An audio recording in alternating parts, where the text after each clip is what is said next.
તો જય માતાજી મારા કલેજાઓ। તો આજે બહુ મોડો 8:47 હું ઉઠ્યો છું અને આજે તારીખ 25 છે અને આજે મોડું ઉઠવાનું કારણ એ હતું કે કાલે હું ગરબા ગાવા ગયો હતો એટલે આજે આટલું બધું મોડું ઉઠાયું।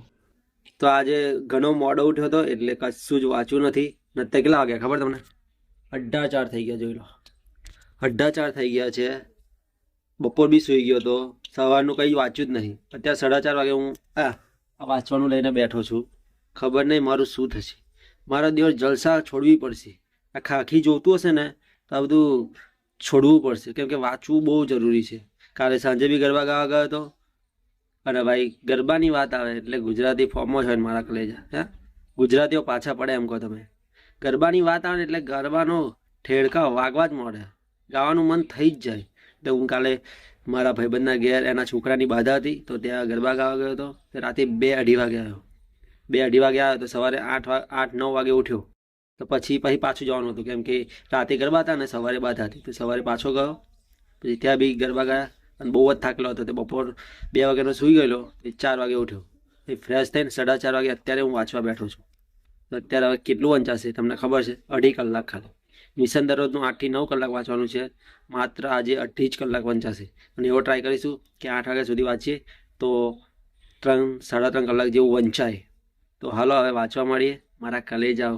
વાંધો ને થોડુંક આગા પાછી થઈ જાય તો રહેવાનું એવી તકલીફ, કેમ કે કંઈક અલગ એક્ટિવિટી કરીએ ને તો માઇન્ડ ફ્રેશ રહે। એકનું એક વસ્તુ કરીએ ને તો દિમાગ કેવું ભારે ભારે થઈ જાય। એટલે મેં કીધું ગરબા ગાતા આવું તો મેં કીધું માઇન્ડ ફ્રેશ થઈ જાય, પણ એટલો બધો ગરબામાં મશગુલ થઈ ગયો ને તો ગા જ કરે, ટાઈમ જ ના જોયો કે ઊંઘવાનું છે એમ, કે સવાર વાંચવાનું છે એમ।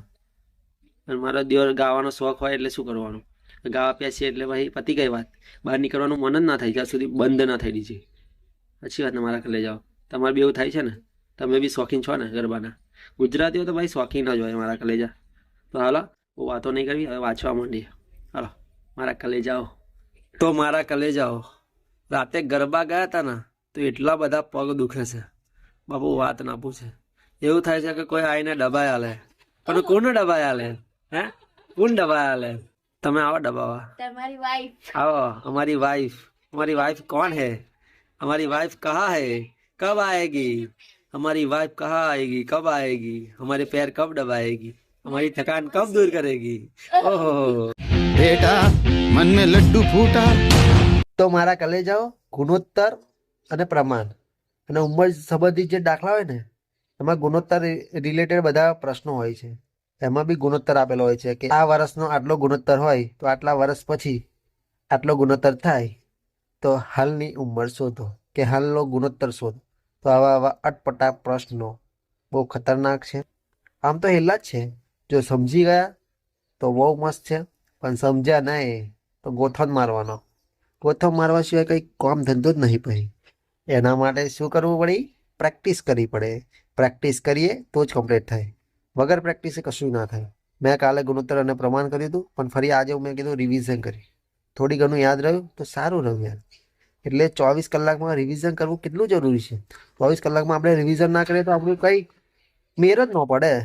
એટલે કાલે વાંચેલું હોય તો આજે એકવાર રિવિઝન કરી દેવાનું, એટલે બધું રિમાઇન્ડ થઈ જાય અને પછી 7 દિવસ પછી રિવિઝન કરી દેવાનું, એટલે બધું પરફેક્ટલી રિમાઇન્ડ થઈ જાય અને બધું જ આપણને આવડી જાય। પછી ખાલી પ્રેક્ટિસ જ કરવાનું રહે, એટલે ટાઈમિંગ ઓછો કરવાનો ટ્રાય કરવાનો પછી। તો હાલો હવે ફરી વાંચવા મળીએ। બીજા બધા ટોપિક અમુક જે રિવિઝન કરવાના છે એ કરીએ। કાલે જે બધા વાંચ્યા હતા એ આજે બધા રિવિઝન કરી નાખીએ। હાલો મારા કલેજાઓ। તો મારા કલેજાઓ, ગુણોત્તર અને પ્રમાણનો મેં ટેસ્ટ આપ્યો, એમાં મારા 15 માર્ક્સ 30માંથી એમાં મેં 11 અટેમ્પ્ટ નહોતા કર્યા, ખાલી 4 જ ખોટા પડ્યા છે। કેમ કે ગણતરીમાં ઘણો ટાઈમ ગયો રહ્યો ને એમાં ટાઈમ ઓવર થઈ ગયો, ટેસ્ટ પૂરો થઈ ગયો। તો કાંઈ વાંધો નહીં, જેટલા બી આ સારા આવ્યા કમ્પ્લીટ આવ્યા અને કમ્પ્લીટ ગણ્યા, ખાલી 4 જ ખોટા પડ્યા। એટલે જે ખોટા પડ્યા એનું જોઈ લઈશું કે કઈ રીતે ખોટા પડ્યા, કયા કારણથી ખોટા પડે। તો હાલો હવે પગ દુખે છે તો ખાઈ પીને સુઈ જઈશું, હવે સવાર મળીશું। હાલો જય માતાજી મારા કલેજાઓ। Big thank you for being here. बहुत बहुत धन्यवाद।